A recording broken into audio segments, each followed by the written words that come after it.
je ne vais pas trop parler d'Ascent, non plus de Space Designer, parce que le sujet, c'est intelligence artificielle et BIM. Et je vais essayer d'aller vite, je vais essayer d'être le plus clair possible, parce que l'intelligence artificielle, c'est un domaine très large, et BIM, c'est aussi très large. Alors, je vais essayer de voir l'intelligence artificielle du point de vue BIM, et BIM du point de vue de l'intelligence artificielle.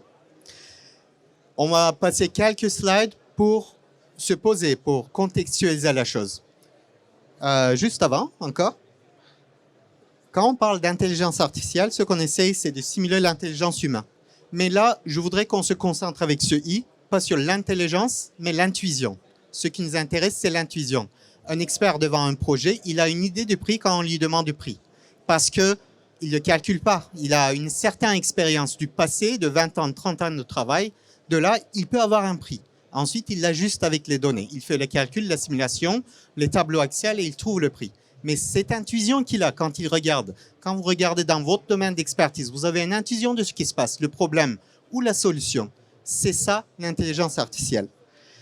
Ce qui est rouge, et il provient des data science, bien avant l'ère d'informatique, les statistiques et les probabilités en principal. Dedans, le grand, c'est qu'on va y aller de plus en plus vers le centre. Il y a machine learning. Il n'y a pas que les réseaux neuronaux qu'on entend ChatGPT ou bien Midjourney qu'on entend, c'est le deep learning. Ça, ce sont les sous-classes de l'intelligence artificielle. Et nous n'avons pas besoin d'être là. Parce que celui-ci, souvent, d'abord, il n'y a pas de vérité absolue. Il y a toujours des exceptions. Ce que je peux dire, vous pouvez toujours trouver des contre-exemples, mais on va préfixer de tout le souvent. Souvent, ici, on est face à des données non structurées, comme des images ou des musiques, ou plein de toute la littérature française. Tandis qu'à nous, ici, ou dans cet espace-là, nous sommes dans les tableaux Excel de prix ou de calendrier d'un chantier, etc. Le prochain. Et les données BIM, si je commence à en parler, toutes les variétés de données BIM, on est là jusqu'à ce soir, donc c'est pas la peine. C'est pour ça que j'ai tout pris. J'ai tout mis comme une nuage de mots-clés, eh bien, il y a tout ça. Okay? Et que vous êtes sûrement, quelque part là, ici, même à plusieurs points. Le prochain.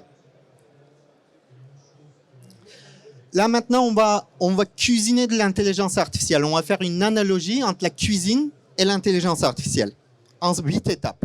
Une fois que vous avez ça, vous savez à peu près ce que c'est, comment vous pouvez faire dans votre projet, comment vous pouvez inclure des procédés pour aller plus loin. Au moins, vous ne partez pas de zéro avec la science-fiction dans la tête. La première chose, et peut-être c'est le mot-clé de cette présentation, c'est les données. Sans données, on ne peut rien faire, comme sans les bons ingrédients, on ne peut pas avoir une bonne cuisine, un bon repas. Ensuite, les 2 et 3, je peux en parler séparément, mais on va résumer. C'est nettoyer les données, comme nettoyer, disons, on va faire une ratatouille, on nettoie les légumes, on les coupe, on peut les couper en cubes, en petites slices, on peut faire plein de formes.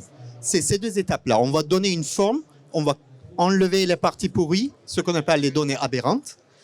Ensuite, on va choisir le mode de cuisson, au four, à plaque, en cuisson basse température longtemps, dépendant de ce qu'on veut. Par la suite, on va ajouter des hyperparamètres qui correspondent dans la cuisine, assaisonner. Voilà, on va l'assaisonner. Ensuite, on l'entraîne, donc on le cuit, on le met au four et on attend. Une fois qu'on a attendu, qu'on a sorti le repas, on ne le sert pas tout de suite. Qu'est-ce qu'on fait? On le teste, on le déguste. Ça, c'est l'étape de test. Si ce n'est pas bon, eh bien, il faut recommencer. Il faut revoir les paramètres, il faut revoir les données, il faut revoir comment on les forme, etc. Et si c'est bon, ça veut dire que si notre prédiction d'intelligence artificielle correspond à un certain niveau de réalité, alors, bon appétit, on peut lancer notre service. Le prochain.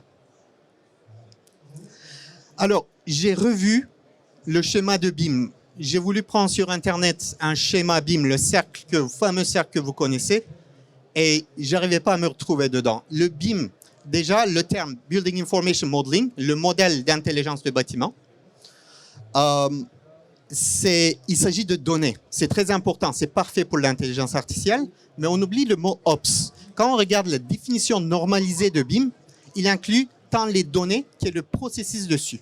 Mais quand on les mélange, ça devient confus. Il faut séparer le BIM de ses Ops. Et il faut toujours parler comme BIM-Ops. Ceux qui développent, ils savent, c'est le DevOps. Je me suis inspiré en fait du monde de développement. Et que, pourquoi c'est c'est en forme infinie. Le cercle aussi, c'est en forme infinie, on peut tourner dessus. Ce qu'on fait ici, c'est qu'on le conçoit, on le simule. On alimente et on bénéficie de Digital Twin, le mot qui passe un petit peu partout. C'est qu'on n'est pas dans la réalité encore. Une fois que nous avons testé et que ça marche et ça assure, ensuite on peut passer dans la construction, dans l'exploitation, dans l'observation. On va voir quelques exemples. Et ensuite dans l'évaluation de ce qui se passe. Et une fois que nous avons fait tout ça, il y a la rénovation, il y a les travaux de maintenance ou démantèlement qui vient, et on retombe dans le cercle. Donc on tourne ici, on revient ici, on continue. Voyons tous ces concepts maintenant. On a fait 3 slides de concepts, un peu avec les exemples. Où est-ce qu'on peut les implémenter? Où ils sont implémentés? Certains existent déjà et certains viendront. Mais avant de commencer, voyons dans les autres d'art de création. Si on voit, je suis architecte, donc pour moi, le métier de construction, c'est avant tout une création. J'ai comparé toutes dans les diverses phases de conception et aussi de diffusion, recherche et recommandation, des différents métiers de création d'art et par rapport à l'architecture et construction. Je ne vais pas passer chacun, ne vous inquiétez pas, mais je vais me concentrer sur cette partie-là. Quand ils sont plus rouges, c'est qu'il y a plus d'implémentation, il y a une utilisation. Commençons par le plus simple. Quand il s'agit de littérature, cinéma, musique, vous avez des noms. Vous avez Amazon, vous avez Netflix, vous avez Deezer, français Deezer, on ne va pas dire Spotify. Et nous avons, et c'est que vous les utilisez journalièrement. N'oubliez pas, chaque fois que vous les utilisez, vous donnez une partie de vous-même, vous donnez des données anonymisées, mais ces données-là, ils peuvent les valoriser. Et on viendra au cas de se loger, on peut parler avec Bien ici par la suite, il y a des choses à faire ici. Quand ici, dans la conception, et dans la conception et conception générative, nous avons une foule de logiciels. On a tous entendu au cours des 4 derniers mois, on ne va pas finir d'en entendre. Dans la littérature, disons, la génération de texte, nous avons ChatGPT, mais nous avons équivalent de ça dans tous les domaines de création. Quand on regarde, on cherche l'architecture, non, il commence à y en avoir, ça vient, nous on va en faire, d'autres vont en faire, sont en train de faire. On va aussi jaunifier cette partie-là. Et nous avons besoin de le faire, c'est super important. Tandis que les autres logiciels, je pense que là, ce que je vais essayer de dire, c'est pas de rabâcher sur architecture, construction, disant que nous ne foutons rien, absolument pas. Mais je vais essayer d'en déduire vrai ou faux. Je vais essayer de faire une hypothèse de pourquoi nous n'arrivons pas à avancer comme les autres. C'est d'où vient le retard, cette inertie. Le prochain. Maintenant, prenons des exemples. Si je vous donne une idée approximative de mon projet, pouvez-vous me dire combien je vais payer pour ce projet? Prochain. Comme j'ai dit, nous avons besoin de données. On ne va pas s'attarder dessus, on va voir dans la planche suivante. Nous avons besoin de plein de données pour pouvoir l'estimer. Ces données-là, c'est l'intuition de l'expert. Nous avons besoin des données historiques et les ressources de ces données. Prochain. Voilà, on est ici dans Data Science. D'abord, si on veut faire simple, on n'a pas besoin d'intelligence artificielle, on a besoin d'un papier, faire une graphique. Par exemple, si on met les données historiques, on peut très facilement voir une corrélation entre les données. Et il faut d'abord éliminer, nettoyer les données, enlever les aberrances. On peut faire la même chose en 3D parce que notre cerveau, au maximum, ça fonctionne en 3D. 4T, je ne parle pas de 4-5T de temps et de prix. 4T, dimension spatiale, on ne peut pas le gérer avec notre cerveau. Mais une graphique 3D, on le gère. Si on prend la corrélation entre taux d'intérêt, taille, coût, nous pouvons générer un plan. Non ? On peut faire la même chose avec tout, coût et taux d'intérêt. Et on peut trouver plein de données. Dans le slide d'avant, on a vu plein de données. Mais quand ça devient compliqué, ça dépasse notre capacité de compréhension. Mais c'est là où intervient notre intuition. Notre intuition, qui n'est pas conscient, est capable d'estimer ça. Et l'intelligence artificielle est en fait une numérisation de ce processus d'intuition. On met les paramètres d'un côté, on connaît le coût de manière historique qui correspond. Ensuite, on commence à entraîner. Qu'est-ce qu'il fait l'entraînement? C'est rien de magique, c'est pas le cerveau. On parle des synapses, des neurones, etc. C'est pas tout à fait ça. Tout simplement, il y a des valeurs et des poids et des billets. C'est une itération dessus, optimise ces valeurs. Et là, même l'intelligence artificielle a moins de capacité, surtout dans le cas des neurones, moins de capacité à vous dire pourquoi exactement comme notre intuition. On peut en déduire des données, mais qu'est-ce qui fait ça? Une fois qu'on l'a entraîné, les prochaines données qu'on entre sur la taille, par exemple, je vais faire un projet l'année prochaine de telle taille, l'inflation, ça va être ça, PIB, on estime à ça, on peut calculer un coût en fonction de cet entraînement, ce modèle créé. Ça, c'est 80% de l'intelligence artificielle. Et dans chacun d'entre vous, dans toute cette salle, il y a au moins 3 applications de ceci qui est très facile à mettre en place. Vous n'avez pas besoin d'être ingénieur. Il y a des services qui vous donnent votre tableau Excel et qui vous transforment, qui vous permet de prédire des choses. Donc, vous pouvez déjà, avec 0 investissement, inclure des processus d'intelligence artificielle, ensuite servicier ces services. Le prochain. D'autres questions. Est-ce que l'emplacement des radiateurs, il y a, je pense, une société qui fait des radiateurs intelligents dans SPLM, a un impact significatif sur la consommation d'énergie? C'est une question qu'on posera dans les étapes à droite, dans le OPS de BIM. Pour ma chambre, dans la conception assistée, vous recommanderez quelle orientation? Nord-sud ou peut-être est-ouest? On ne sait pas, non? Voilà, ces questions-là, est-ce qu'on peut y apporter des réponses? Prochain. Là, chez Space Designer, c'est BPI France nous a français pour pouvoir faire ça. Space Designer, c'est un logiciel, ce que nous faisons avec Isabelle depuis 13 ans. Ça vous permet de concevoir pas seulement une pièce, mais aussi des bureaux de 30 000 m². Vous placez vos ouvertures, vous informez de la localisation de votre projet. Il est capable de vous faire une simulation et estimer en fonction des données historiques. Ça, c'est le projet qui est en train de venir. Tout simplement basé sur les simulations. Prochain. Voici les données. Il faut classer ces données, il faut trouver ces légumes. Prochain. Et ensuite, on fait le choix de mode de cuisson. Là, par exemple, j'ai pris 2 exemples, c'est pas ça, mais j'ai pris des exemples simples. On peut faire régression linéaire multiple. Ça veut dire qu'on peut essayer d'estimer une valeur de consommation, ou on peut essayer d'estimer une classe comme A, B, B+, C, etc. Ce qui se passe ici, c'est important, la partie tester, déguster avant de servir, c'est que nous choisissons nos données, la provenance. En entrant, par exemple, sur 90% des données, on l'utilise pour l'entraîner et 10% des données pour tester. S'il les teste parce qu'on connaît les résultats, si le résultat de prédiction correspond au résultat, on est prêt pour pouvoir le servicifier. Donc, quand vous avez un grand tableau de données Excel avec des données historiques, vous gardez 10% pour tester, 90% pour l'entraîner. Le prochain. Je vais vite parce qu'il y a beaucoup de choses. Conception générative, l'architecture, nous on le sait, c'est un métier de synthèse comme le nom de notre société Ascent Architectural Synthesis, la synthèse d'architecture. Il y a beaucoup de paramètres et chaque paramètre sont interreliés. Il faut optimiser tout ça. Cette graphique-là, ça prend l'exemple encore dans le thermique, mais on peut changer les paramètres, c'est un point de vue, et chercher l'importance des paramètres entre les deux. Si on arrive à les déceler, si on arrive à optimiser l'importance, le poids et l'influence de chaque paramètre l'un sur l'autre, on peut passer à la conception générative. Et il y a une société qui l'a fait, le prochain. Le prochain. Finch, c'est un start-up, pas français malheureusement.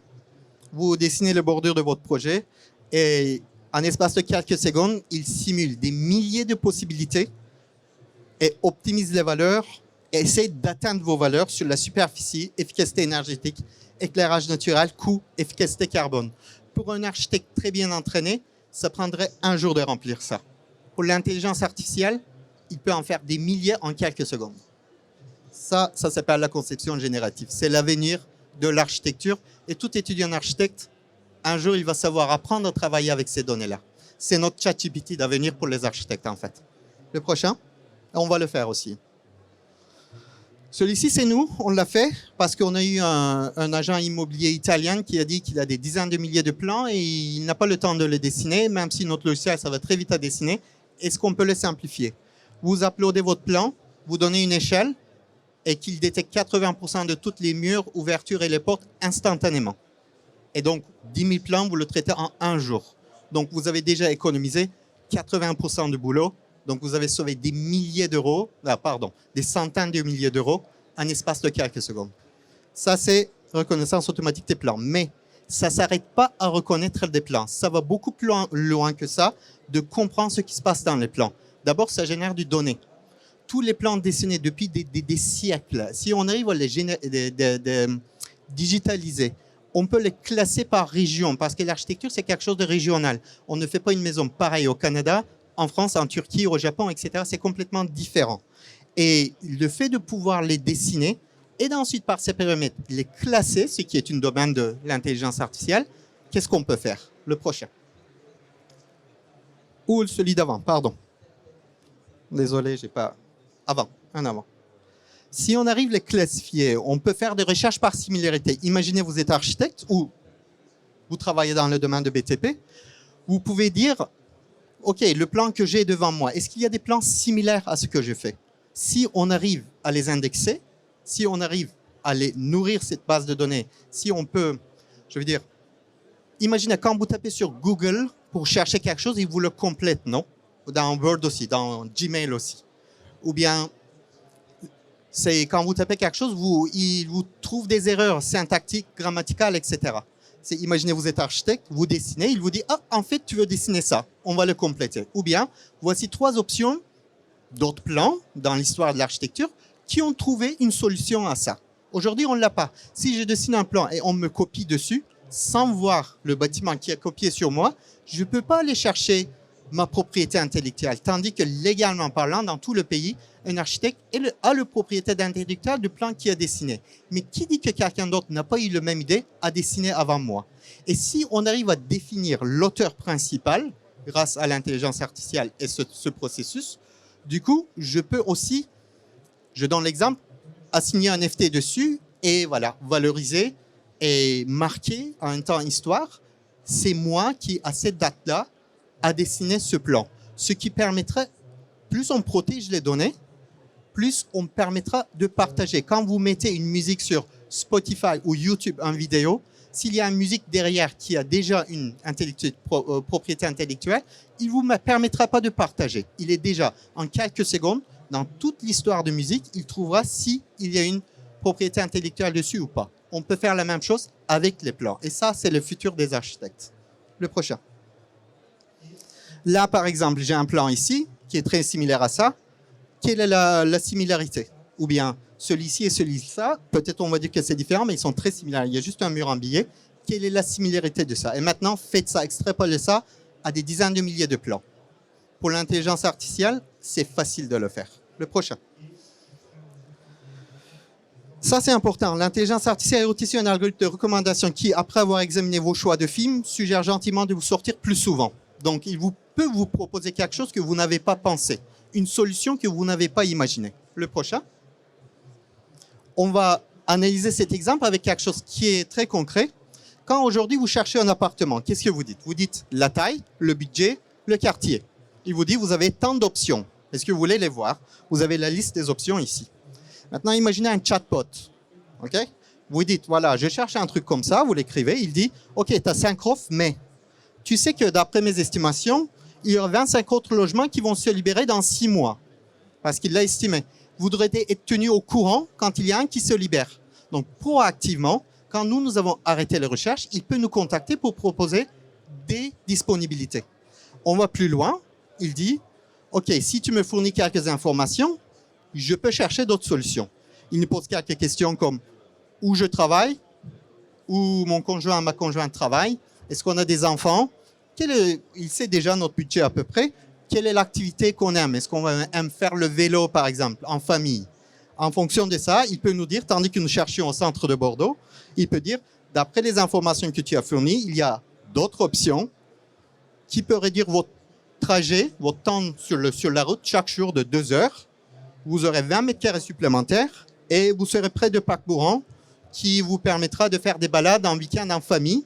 Êtes-vous intéressé? Ceci, encore, je ne l'ai pas vu dans aucune agence immobilière. Et si on fait ça, qu'est-ce qu'on fait? On optimise l'offre et la demande. On peut faire la même chose à l'envers. Pour les propriétaires, de la même manière, il peut proposer des ajustements à des propriétaires pour qu'ils aient plus d'offres. Du coup, ils peuvent optimiser le prix, ils peuvent optimiser... donc, il y a un ajustement, il y a une optimisation dans l'offre et la demande du marché sans même mettre un brick. Voilà. Le prochain. La conclusion. Ça va être un petit peu plus dur. Accrochez-vous, ensuite c'est fini. Le prochain. Aujourd'hui, c'est l'état de BIM. Revenons au BIM. Quels sont les problèmes? C'est un processus linéaire et synchrone. Quand vous regardez le cercle d'architecture de BIM, on conçoit d'abord, ensuite on dessine, ensuite on calcule, on fait la simulation thermique. Non. Si on est capable de faire la simulation thermique au départ, ben on aura rapidement, une intuition thermique, disons, on aura un meilleur résultat dans la certification. Et on peut, cet aller-retour, cette backpropagation, il l'a, mais aucune graphique ne le représente. Et si on regarde des bleus, c'est les BIM, les cercles BIM que nous avons. Les gris sont les bases de données. Par exemple, EDF, GDF pour la facture. Genre, le données le plus simple, structuré. Et ensuite, nous avons des services. Nous avons des services qui contiennent des datas et qui ont une sorte d'intelligence artificielle autour. Mais ils sont très segmentés parce que c'est difficile de partager les données. Ce sont des données sensibles, mais tout est sensible en fait. Les réseaux sociaux sont sensibles aussi. Le vidéo, quelle vidéo, Netflix, ce que vous regardez, ça vous concerne que vous. Non? Donc, il faut qu'on adapte le marché, il faut qu'on passe cette étape de privatisation de la chose. On n'a pas besoin de données, on a besoin de déduire une intuition avec les données. Et il y a une résistance au changement, et là, j'accuserai Dassault, Autodesk, qui nous ralentissent le travail avec le logiciel qui n'en finissent pas, et dès qu'il y en a un bon qui sort, ils les achètent pour les faire disparaître. Et c'est pour ça que ce n'est pas une bonne solution de se vendre à Autodesk. Il y a l'intégration dans le flux existant. C'est très difficile d'intégrer des choses. On a des logiciels. On utilise tous une dizaine de logiciels. On passe la moitié de notre temps à importer, exporter. Et à chaque fois, on perd des données. À la place de ça, tous les logiciels, voyons la prochaine étape. On peut avoir des cercles BIM. On peut avoir des cercles BIM multiples, comme des organismes. On peut avoir une donnée centralisée. Donc, à la place de créer nos propres données, essayer de les valoriser, on peut puiser dans des bases de données générales et on peut aussi non seulement les nourrir. Plus on donne des données, plus on peut recevoir. Donc, chaque fois que vous faites un start-up, vous vendez des services. Personne ne parle de ces données. On peut poser cette question à chaque personne. Mais en fait, les données qui sont là, si on était capable de les valoriser avec des services qui sont autour, il y a des gens qui ont besoin de données. Nous avons besoin des données des autres et les autres ont besoin de nos données. Donc, si on peut centraliser tout ça, ne serait-ce que j'ai analysé les 25 différentes sociétés de SPLM avant de venir ici. J'ai basé mes exemples dessus. Il y a des milliers d'exemples. Et c'est qu'on a tous besoin des données de l'un et de l'autre. Donc, on peut les centraliser. On peut coller des machines d'inférence autour, de l'intelligence artificielle autour, et on peut générer de la valeur seulement avec nos données, pas avec les interfaces aussi, mais ça peut nous permettre ça. Et si on centralise les données, chaque projet fait au monde participera à l'intelligence collective du mode de BIM et construction. Et je pense que c'est le véritable sens de BIM. Et je pense que penser données avant les logiciels, c'est le nouveau paradigme. Alors, je vais prendre 2 minutes la parole. Mon cher Baris, ça fait donc plus de 35 ans que je suis dans ce secteur d'activité. J'ai assisté, je pense, à toutes les conférences possibles, imaginables sur la planète Terre. J'ai rarement vu une conférence de ce niveau-là. Merci. Merci. Ça me fait vraiment plaisir que tu aies pu exprimer tout ça au public. J'avais envie aussi. Vraiment. Je l'ai senti. Je l'ai bien senti.